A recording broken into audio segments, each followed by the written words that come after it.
Alhamdulillah wa syukurillah la hawla wa la quwata illa billah.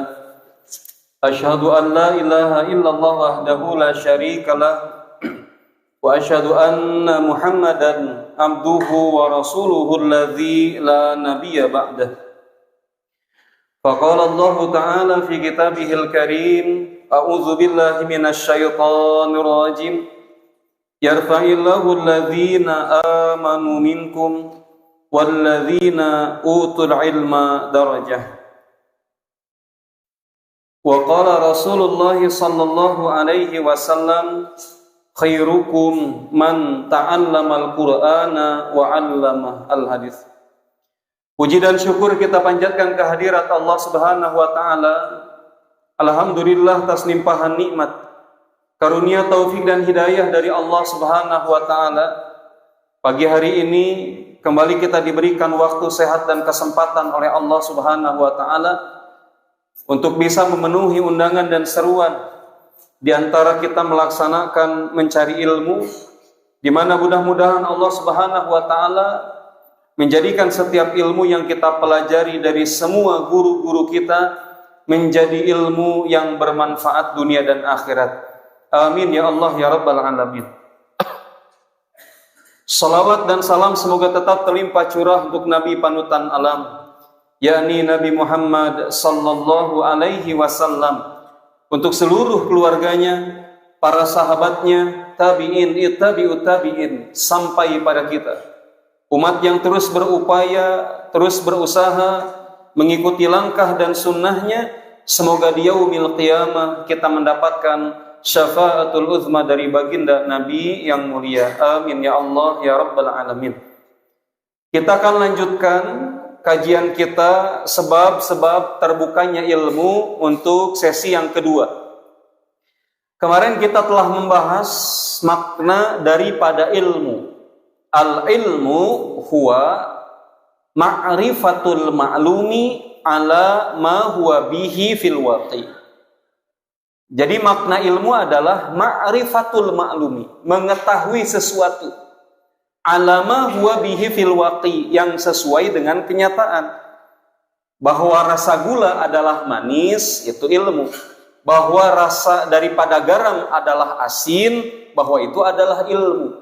Bahwa rasa daripada putus cinta adalah karunia teuing. Jadi yang disebut dengan ilmu adalah ma'rifatul ma'lumi alama huwa bihi fil waqi, mengetahui sesuatu dengan nyata, sesuai dengan kenyataannya. Ada benda besar di langit yang bersinar, cahayanya kencang luar biasa. Benda itu namanya apa? Matahari. Itu adalah ilmu, ma'rifatul ma'lumi alama huwa bihi fil waqi. Kemarin viral, malam kemarin viral. Di dekat bulan itu ada benda yang bercahaya kecil. Ya, di dekat bulan ada benda yang bercahaya kecil. Nah, benda bercahaya kecil di dekat bulan itu namanya apa? Bintang. Maka pengetahuan kita tentang itu sesuai dengan kenyataannya disebut dengan ilmu. Ya. Kalau misalkan ada binatang, binatang ini bunyinya ngeong-ngeong, kira-kira nama binatangnya apa? Ngeong-ngeong, nyamuk atau kucing? Oh, salah salah ngasih contoh suaranya. Meong meong. Nah, kucing. Kalau suara nyamuk gimana? Nging. Nah, Dudi suara nyamuk nging. Jadi ketika kita tanya, tata, nih suara apa? Meong meong. Oh, ini kucing. Itu namanya al ilmu ma'rifatul ma'lumi alama huwa bihi fil waqi, sesuai dengan kenyataan. Ilmu ada dua. Yang pertama adalah ada ilmu al-ilmu ad-daruriyu, ilmu daruri. Ilmu daruri adalah ilmu yang malam yaqa bihi nadrin wastidlalin.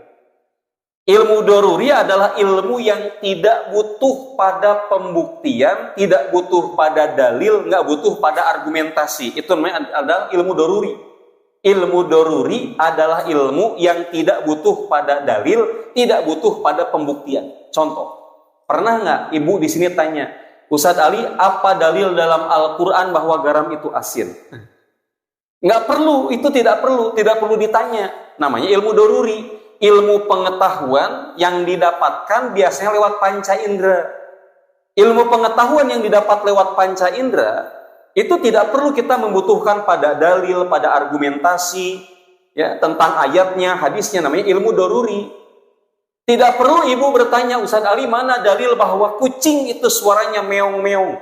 Mana hadisnya?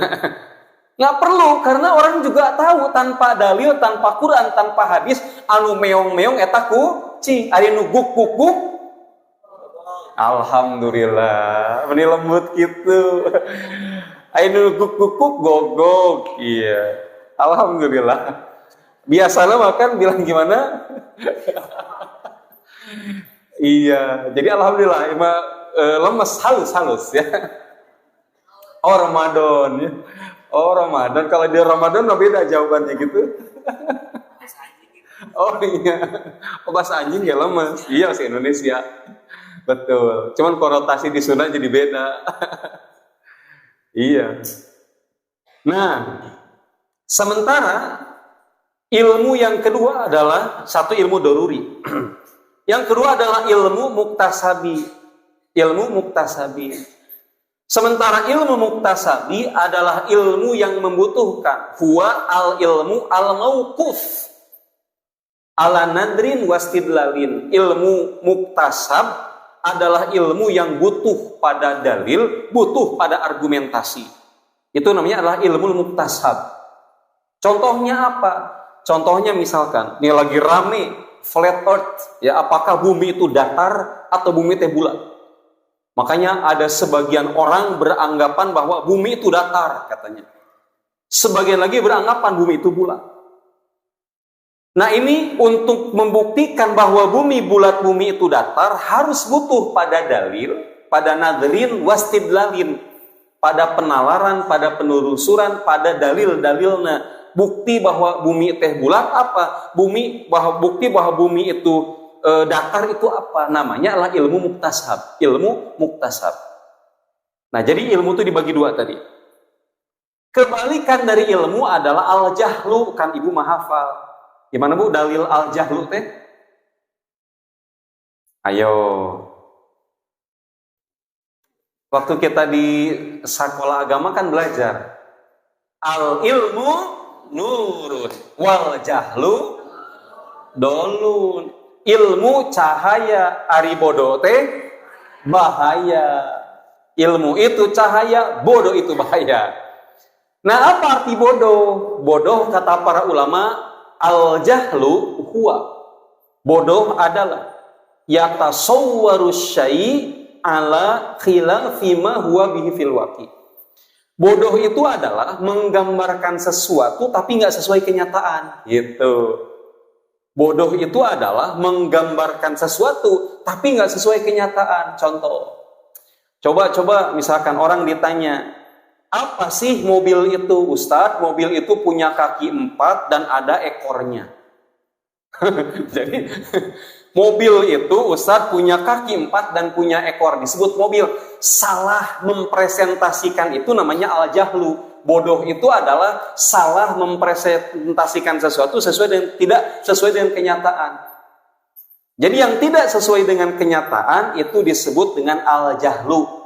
Ada orang mabok bu, duaan, A jeung B mabok. A bilang, lagi mabok malam-malam bilang gini, kela itu bulan, itu matahari atau itu bintang gitu. Itu matahari atau bintang di langit malam-malam anu gede gitu ya. Si A nu mabok bilang, eta mah cenah bentang cigahna gitu.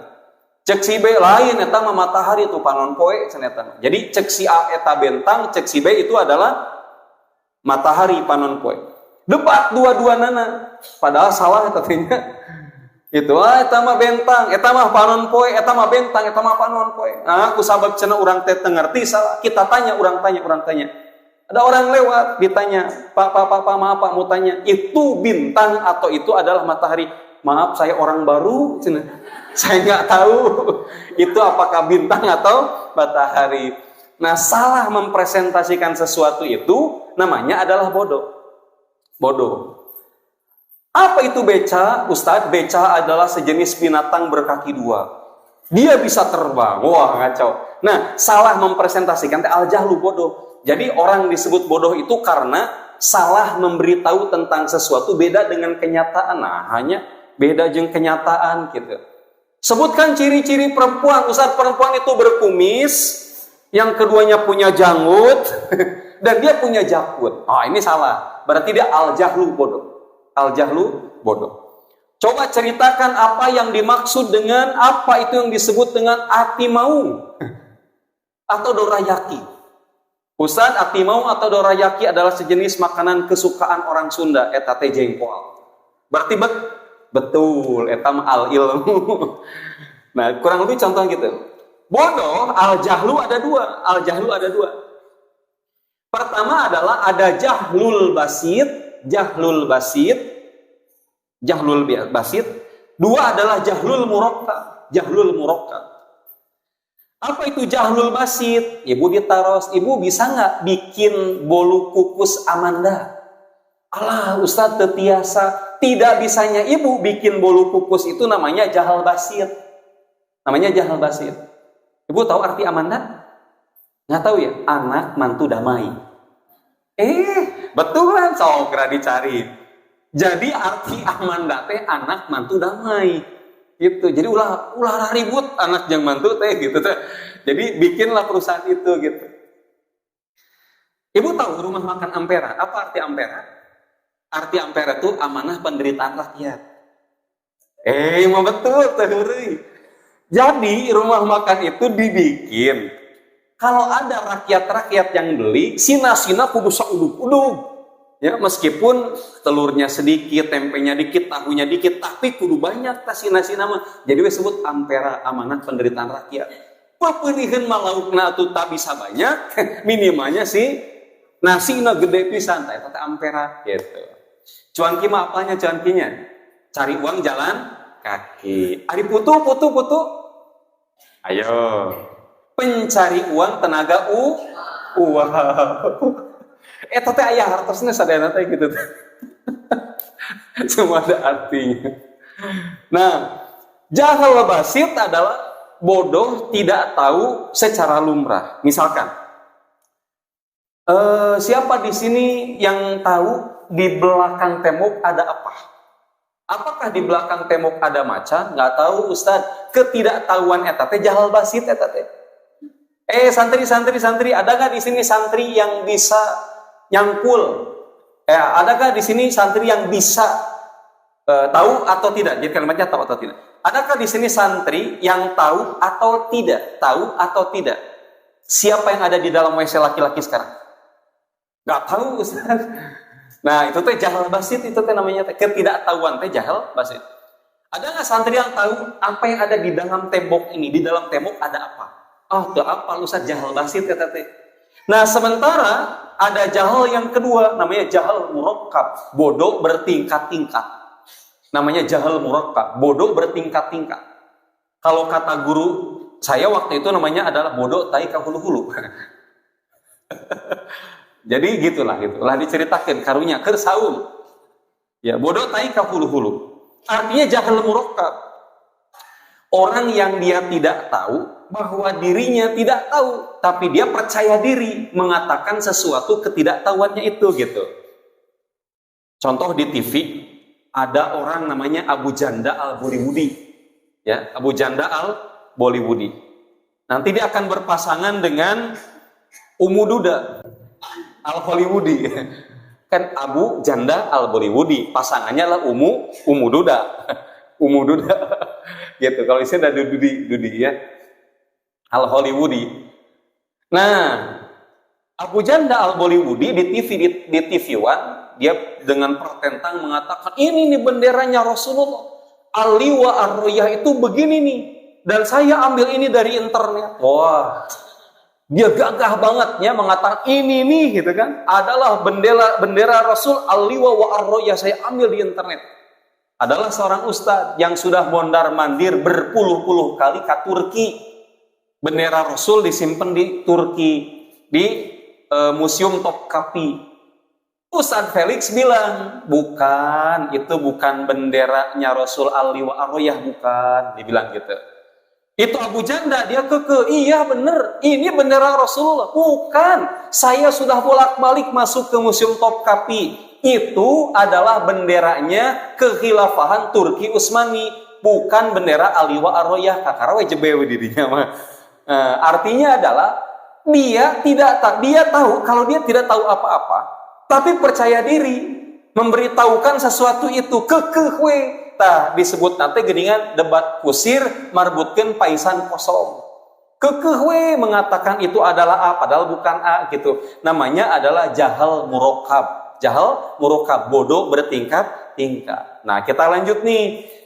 Kemarin sebab terbukanya ilmu yang pertama adalah besarkan ikhlasmu, maka sebanyak besarnya ikhlasmu kamu akan dapat ilmu. Yang kedua adalah bertakwalah kepada Allah, ya, maka ilmu akan terbuka. Quran surah Al-Baqarah ayat 282 Allah berfirman, "Wattaqullaha wa yu'allimukumullah." Dan bertakwalah kepada Allah dan Allah akan mengajarimu.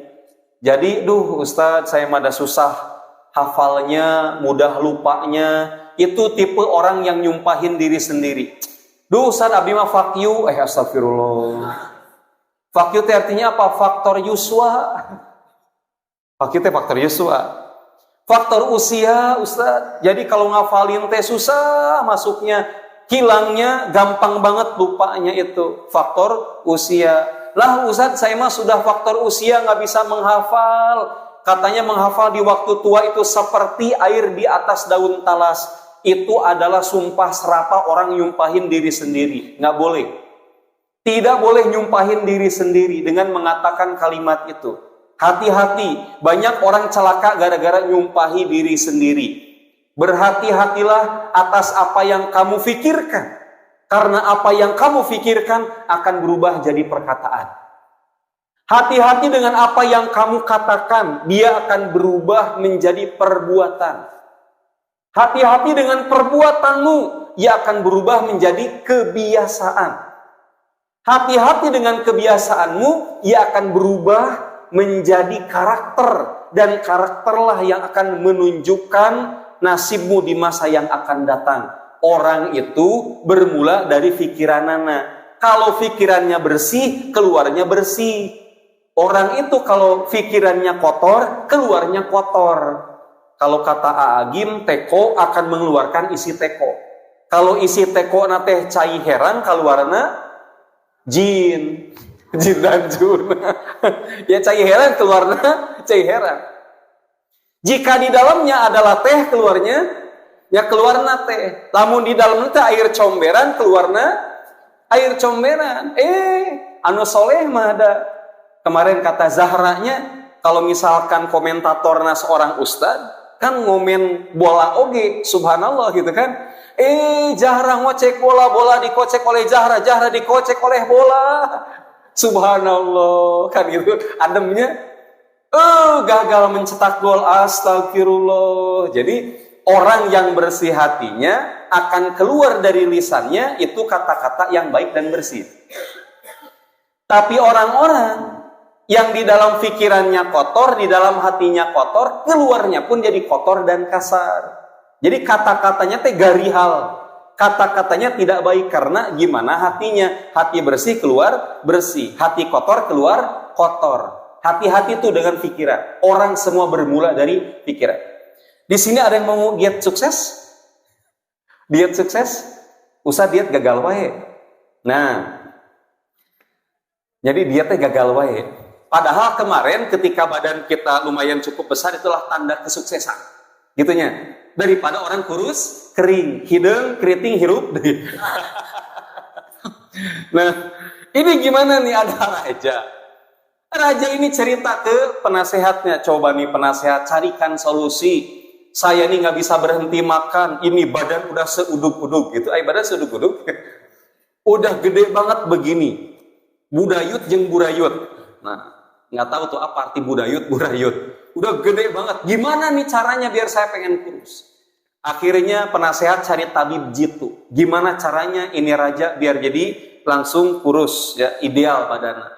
Akhirnya didatangkan seorang tabib. Tabib bilang begini, Tuan Raja, saya sudah meneliti obat-obatan, berbagai macam obat-obatan. Gimana caranya agar Anda bisa ideal badan dari yang gede segede gini?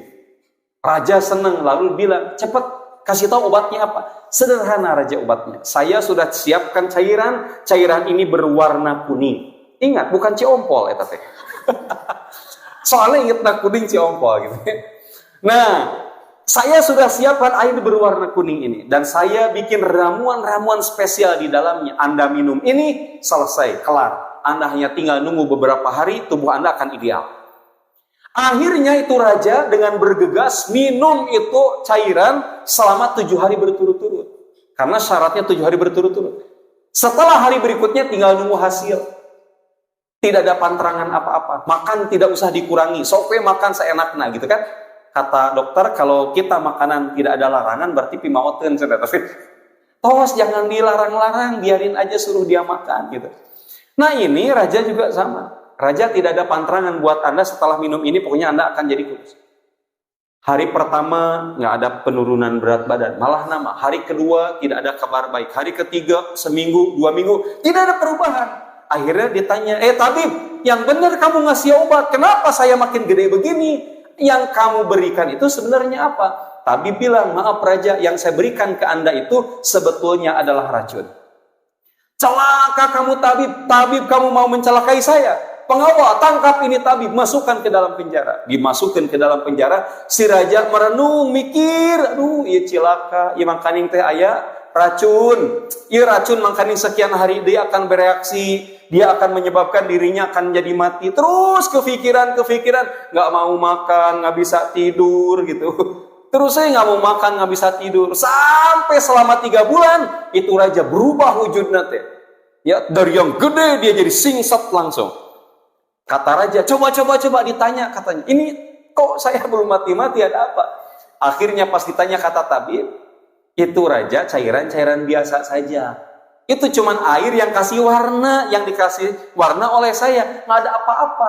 Loh, terus kenapa saya bisa jadi kurus begini? Itulah cara paling afdol, paling jitu membuat Anda bisa mengendalikan diri dari makan adalah pikiran Anda saya pengaruhi. Tah gitu, Bu. Jadi kita tak hoyong berat badan asing, pikirannya nawe pengaruhi. Susah Ustaz. Iya, jadi pikiran kita yang dipengaruhi itu jadi langsung gitu tuh. Ulah Bu meninggal ayeuna cing ayeuna we nya sehat gitu. Makan tadi batasi tapi teu aya penyakit, hidupna senang, uang teu kurang. Amin insyaallah. Hati-hati dengan perkataanmu yang akan berubah jadi perbuatan. Hati-hati dengan perbuatan jadi kebiasaan. Hati-hati dengan kebiasaan yang akan berubah menjadi karakter jadi mendarah daging. Itu mah hese diubah Ustaz. Cigah nama jelema teh mau bisa diganggu gugat soalna manehna modelnya seperti itu sudah mendarah daging. Sudah mendarah daging. Maka hati-hati. Wattaqullaha wa yu'allimukumullah. Ilmu itu kenapa bisa ngerti, kenapa bisa paham, kenapa kita bisa hafal, sebenarnya karena Allah yang bikin kita mudah hafal dan tahu tentang ilmu tersebut. Paling gampangnya gini, kalau kita bertakwa kepada Allah, Allah akan memberikan sesuatu yang kita tidak tahu apapun itu tadinya nggak ngerti. Diberikanlah ilmu oleh Allah Subhanahu wa Ta'ala. Kalau dalam kisahnya Nabi Khidir, ilmu yang langsung diberikan oleh Allah kepada seorang hamba, ilmu yang diberikan langsung oleh Allah kepada seorang hamba, namanya adalah ilmu ladunni. Min ladunna ilman. Tetapi yang jelas, sebagaimana sunnah, ilmu itu dicari, ilmu itu dipelajari, bertakwalah kepada Allah, Allah yang akan menguatkan kita tentang ilmu tersebut. Nah, kalau ilmu dicari, biar terbuka dan faham, maka bertakwalah kepada Allah, Allah membuka itu. Allah berfirman Quran surah Al-Anfal ayat ke-29. Ya ayyuhalladzina amanu, hai orang-orang yang beriman. In tattaqullaha, jika kamu bertakwa kepada Allah, yaj'al lakum furqanan. Allah akan jadikan kamu pembeda.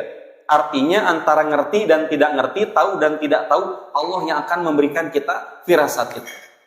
Nah, contoh, Nabi ngasih nasihat kepada sahabat namanya Wabisoh. Kata Nabi bilang, ya Wabisoh, istafti qalbak. Ya Wabisoh, istafti qalbak. Hei Wabisoh, minta fatwa sama hatimu. Harus minta fatwa sama hatimu. Itu 3 kali. Istafti qalbak, istafti qalbak, istafti qalbak. Kalau mau minta fatwa sama hatimu.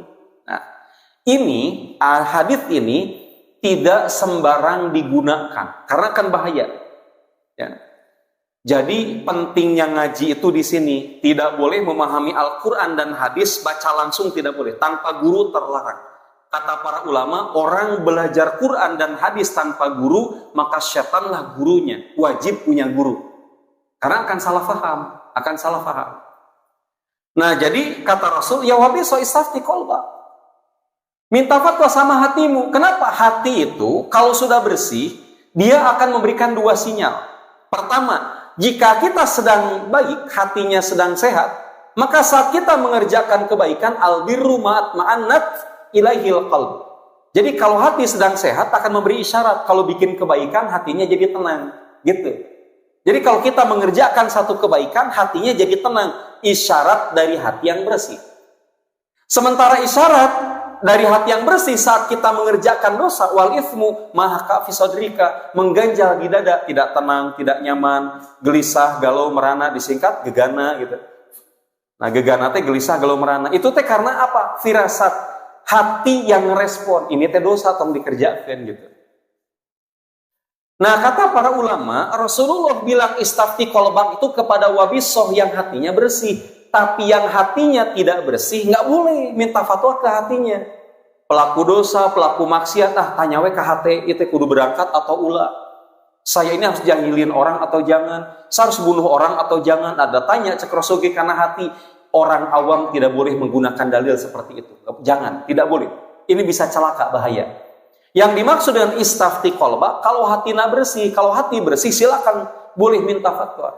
Kata Rasulullah, ittaqu firasatul mu'min fa innahu yara binurillah. Hati-hati dengan firasat orang beriman karena dia melihat dengan cahaya Allah.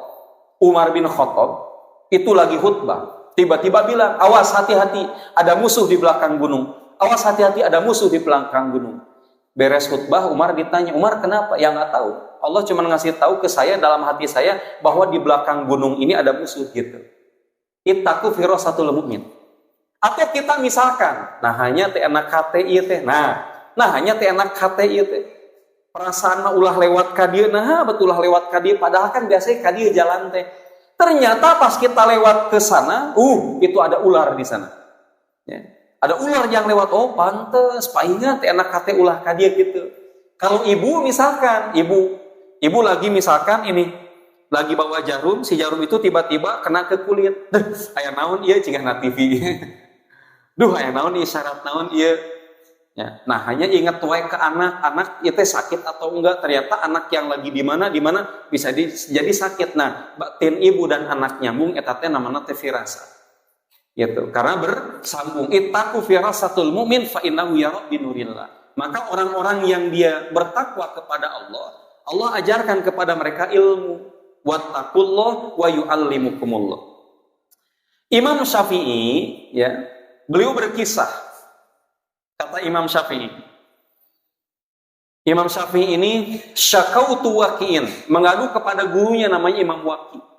Kenapa sih ilmu teh susah wae dihafal, susah wae nerapna, nggak ngerti-ngerti.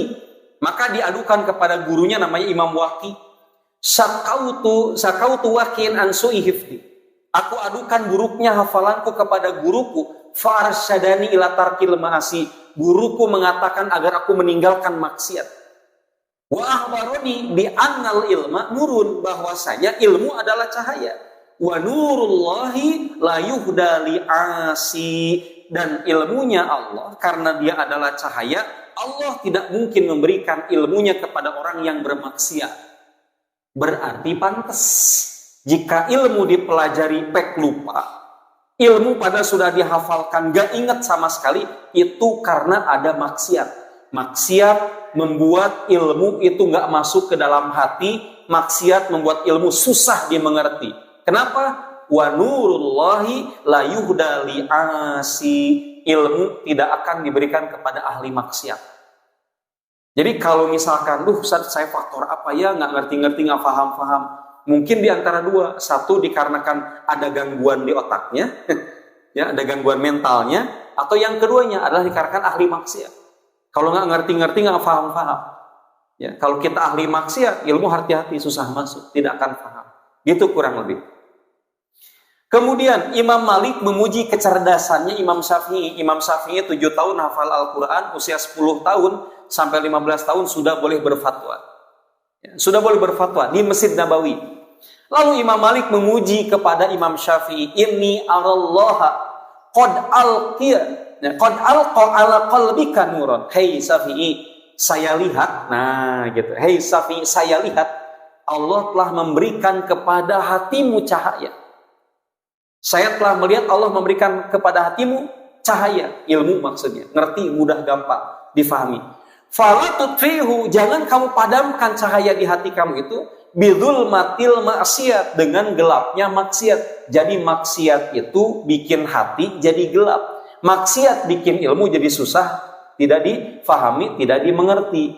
Nah, maka biar ngerti dengan ilmu, biar mudah difahami, maka tinggalkan perbuatan maksiat. Tinggalkan perbuatan maksiat. Apa sih arti dari maksiat? Maksiat adalah perbuatan apapun yang dilarang Allah untuk dijauhi dan ditinggalkan, malah dikerjakan. Itu adalah maksiat. Jadi maksiat itu adalah perbuatan yang diperintahkan Allah untuk dijauhi dan ditinggalkan. Itu adalah maksiat. Kata Ibnu Qayyim al-Jauziyah, beliau mengatakan, "Fa innal ilma nurun." Sesungguhnya ilmu adalah cahaya. Yaqdhifuhullahu fil qalbi, yang Allah curahkan pada hati seseorang. Wal ma'siyatu tudfi'u dzalikan nur, dan maksiat akan mematikan cahaya tersebut. Nah, ini hati-hati, naudzubillah min dzalik. Perbuatan dosa kita akan mematikan itu, ya, mematikan ilmu dan cahaya di dalam diri kita. Dan kata Imam Ibnu Qayyim, kalau orang merasa bersendirian di tengah keramaian, lagi rame, tapi hati nate sendiri gitu, merasa terasing gitu, maka kata Imam Ibnu Qayyim, hukuman dari Allah bagi para pelaku dosa itu, hati nate akan selalu merasa sendirian. Padahal di tengah keramaian, hatinya akan merasa diri terasing, padahal banyak orang di sekitarnya. Itu adalah kata Ibnu Qayyim, hukuman dari Allah bagi para pelaku dosa dan maksiat. Maka hatinya itu diasingkan oleh Allah karena hati tidak mengenal Allah. Hati-hati itu. Padahal lagi rame, merasa sedih gitu, merasa sendirian terus, itu adalah hukuman dari Allah. Nauzubillah min dzalik. Yang terakhir, yang ketiga. Sebab-sebab terbukanya ilmu yang ketiga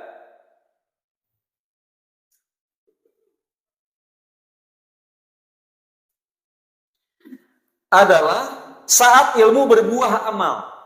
Ya. Kata Khatib al-Baghdadi rahimahullah mengatakan, fa'innal ilma syajaratun wal amala thamratun. Sesungguhnya ilmu adalah pohon, sedangkan amal adalah buahnya. Orang yang tidak mengamalkan ilmu tidaklah dianggap sebagai orang berilmu. Jadi kalau tidak mengamalkan ilmu, ya kita tidak disebut orang berilmu. Disebut orang berilmu kalau mengamalkan ilmu.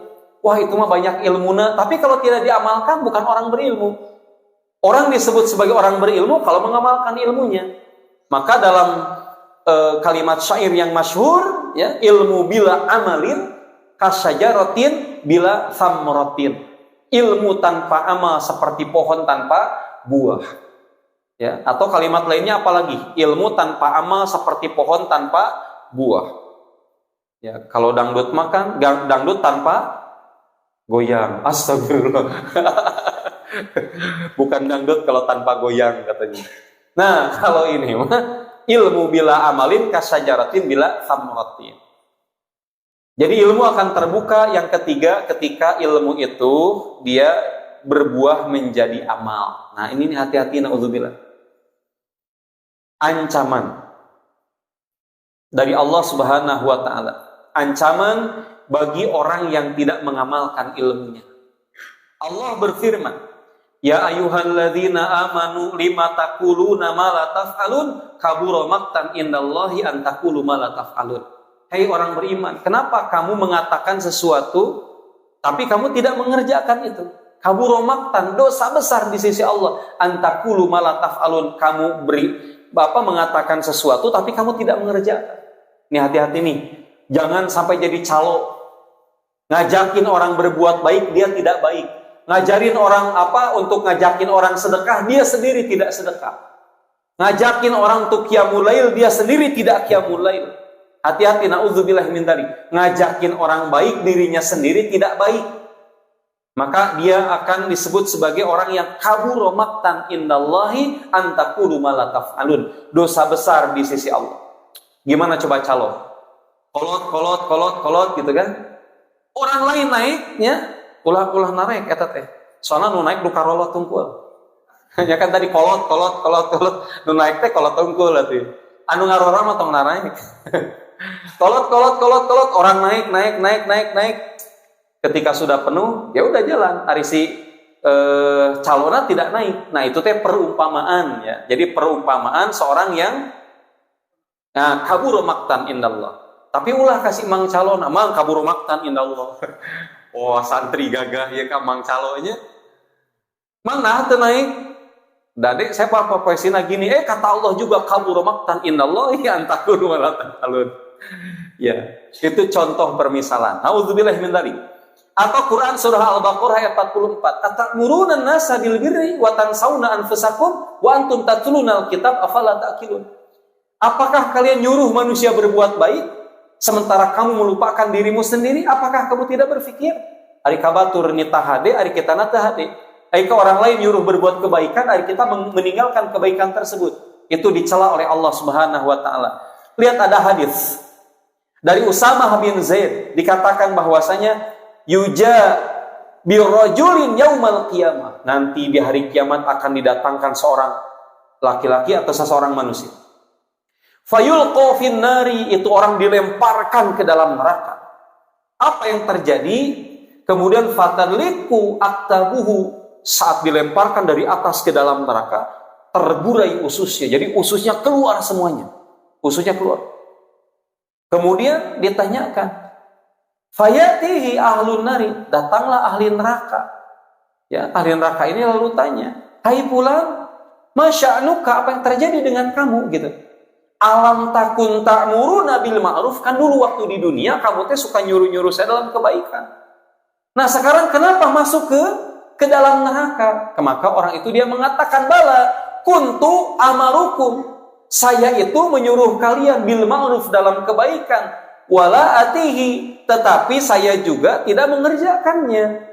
Ai kabatur nyuruh-nyuruh dirina tidak mengerjakan. Wa anhakum anil munkar, saya cegah kalian dari perbuatan munkar. Wa atihi, sementara saya mengerjakan itu. Nah, hukuman orang yang ngajak orang berbuat baik dirinya tidak baik, ya, ngajak orang lain bersedekah dirinya tidak bersedekah, maka orang seperti ini akan dilemparkan oleh Allah dari atas ke dalam neraka, ususnya terburai.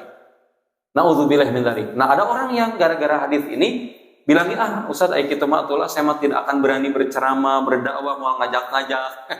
Tuntutannya bukan begitu, bukan meninggalkan dakwah dan ngajakin dalam kebaikan. Tuntutannya kita juga mengerjakan. Inilah ancaman bagi orang yang tidak mengamalkan ilmunya. Mudah-mudahan bermanfaat. Semoga Allah memudahkan segala urusan kita, mengampuni dosa dan kesalahan kita, dan menjadikan kita di antara hamba-hamba yang istiqomah berada di dalam ketaatan. Mangga Bu, PR-na nu bade dikumpulkeun.